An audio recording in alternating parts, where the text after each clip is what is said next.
You do realize that Captain Ludwig was on the personal staff of Admiral Canaris and a pipeline into German naval intelligence. He was also a close personal friend of my father's before the war.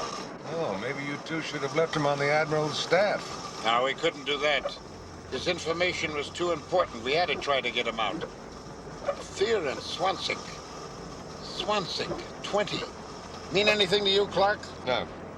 But I've passed it on to British and Free French intelligence. They may have something for us when we get to London.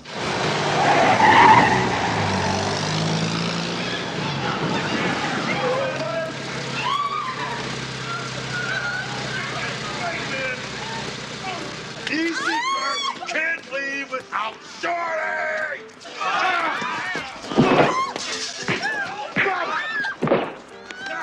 Lieutenant, do you think you could back up and get us out of this? Now, hold it. Our guy's got a great left hand.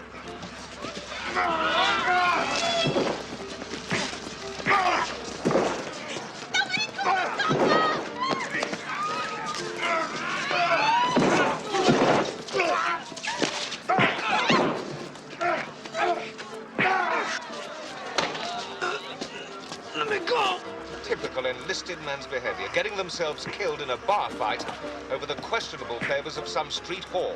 I couldn't agree with you more, sir. Hey, you right, Major? You, the champion of the underdog?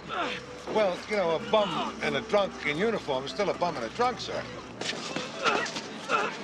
Shorty! You okay? What are you guys doing? Give me a hand!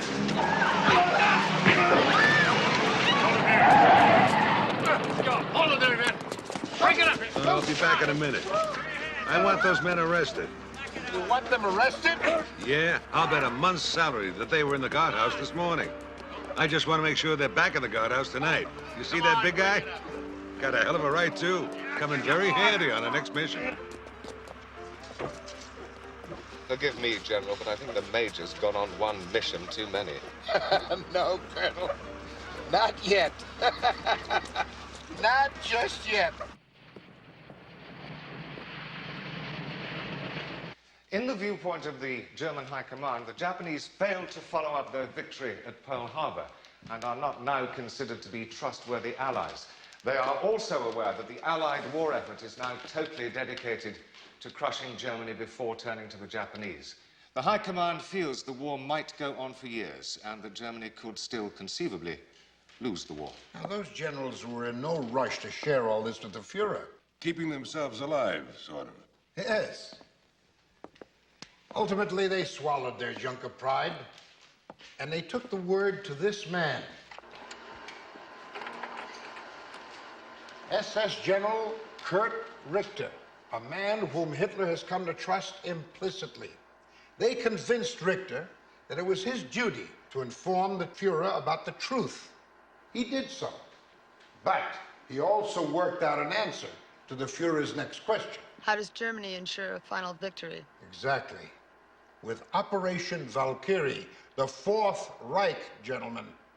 Richter had come up with a list of 12 men, all top German geniuses in government, science, the military, police, education.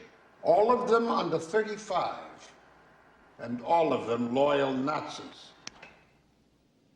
The existence of this new shadow government was confirmed by our contacts in the German naval intelligence. In the past few months, the German army surrounding Stalingrad has surrendered, and the U.S. Navy remains unbeatable in the Pacific. The Fuhrer has made the decision. These 12 men are standing by to be summoned to Munich, Germany, at a moment's notice.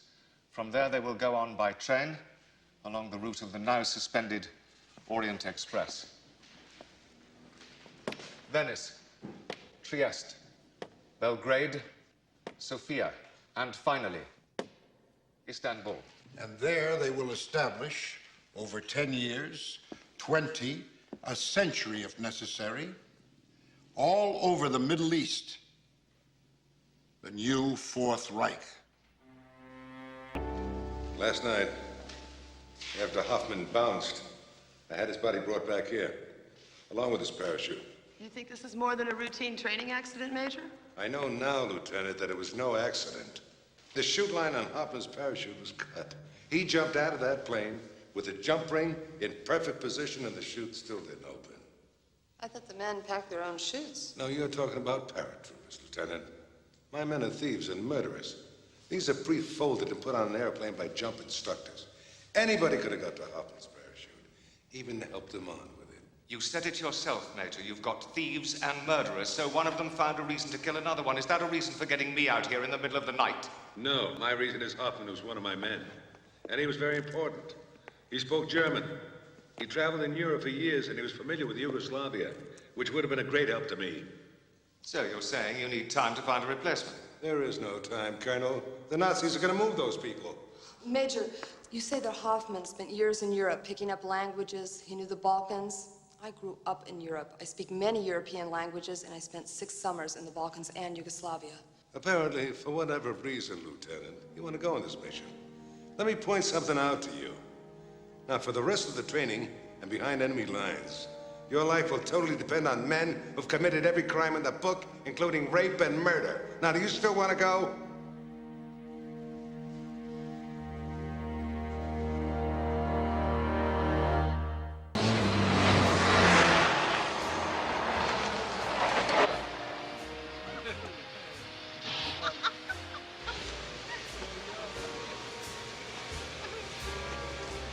Well, Lieutenant, the Major appears to have some kind of unusual night maneuver in progress. Yes, sir. I believe he referred to it as improving relations with our allies.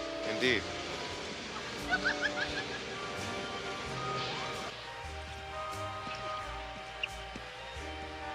Colonel, well, I didn't expect to see you out in the field, so to speak. I can see that. No, thank you. You realize this little orgy could get you court-martialed? These are sentenced prisoners convicted of capital crimes. They're also ready for battle, Colonel. Come on, give him a break. Major, if you could bear to tear yourself away, the General is waiting for you down the road. Oh, did he want to join the party? Collins! Get lucky, soldier.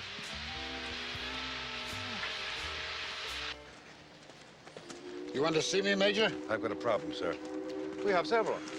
We have 2 reports. One from inside Yugoslavia indicating suddenly increased security in all the major cities. Well, you picked Yugoslavia because it's on the main Orient Express route. That's right. And the partisans are expecting you. But the second report is that the Nazis are beginning to learn about you personally and what you do. Well, I'm not surprised. What the hell are you talking about? General, I asked you here because I believe there's a traitor in our group. Do you know who he is? No, not yet. But he got to Hoffman's parachute, and he would have been invaluable to me in Yugoslavia.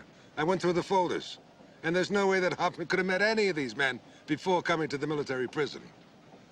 Now, the Germans ordered the killing. But how could the Nazis possibly have known who you were going to pick for the mission? They couldn't. Obviously, our Mr. Somebody, he got in touch with the Germans after I assigned him to the mission. You know, there's a blue film smuggled into the camp? And if you can smuggle a blue film in, you certainly can smuggle a message out. Then we have to abort the mission. How do we do that, Clark? The heirs apparent to the Third Reich leave Munich tonight. They'll arrive in Istanbul in 3 days. Now, we can try an airstrike at the train in open country, but we can't be sure they get all 12. And then we could give this to British intelligence at Alexandria. Hey, wait a minute. How about my men? I mean, they've been working damn hard and they're ready to go. My staff is right. You really do become one of them. They'd have to go back to prison. Now, wait a minute, General. If you send these men back to do time and die, you're gonna have a riot on your hands. And you may be right. I might be fighting on their side. What the hell do you want, Major? You've got a traitor in your group and you don't know who it is. I don't know who it is, but somewhere down the line I'll find out who it is to get rid of them. Besides blowing up the Nazis or die trying. And that's the name of the game when it comes to the Dirty Dozen.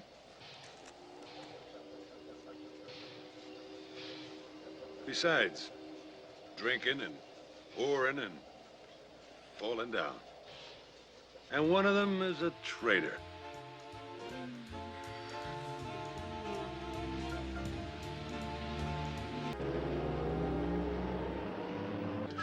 Good morning, gentlemen.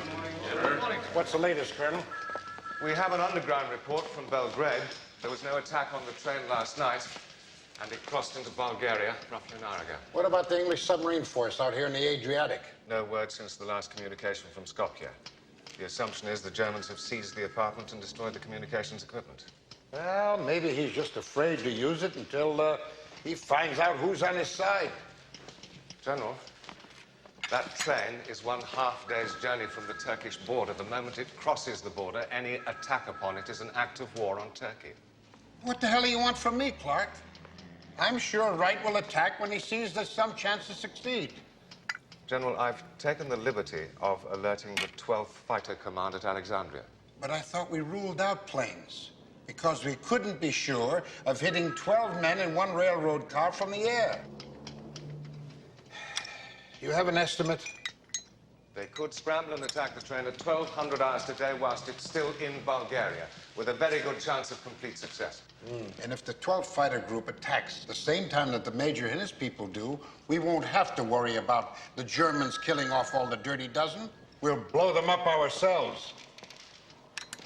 If that happens, it's war, and it can't be helped. You know, Clark, you're a hell of a good officer, but you are a bastard. Now, what's the last moment they can go in from Alexandria? 0900 hours, sir. We'll wait. General, any delay now. I said we'll wait. At 0900 hours, if we haven't heard from him, Major Wright and his command will be considered lost in action. And we'll go to an alternative solution.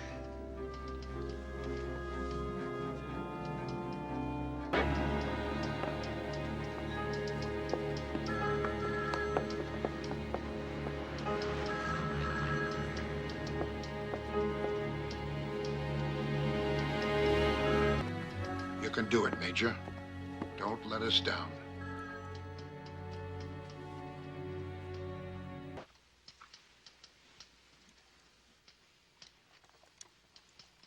All right. Contact the commanding officer of the 12th at Alexandria. Tell him to execute an immediate attack on that train. Tell him to take it out completely. Kill anything in sight. Very good, sir. General, as you know, I haven't been a great admirer of Major Wright, but I'm sure he and his men had a damn good try. Well, that's damn nice of you, Colonel. But time is... Excuse me, General. We've just received word from the British submarine Lion 1. Major Wright has attacked the train just outside of Sofia, Bulgaria, and is on his way to the Aegean. Hey! All right!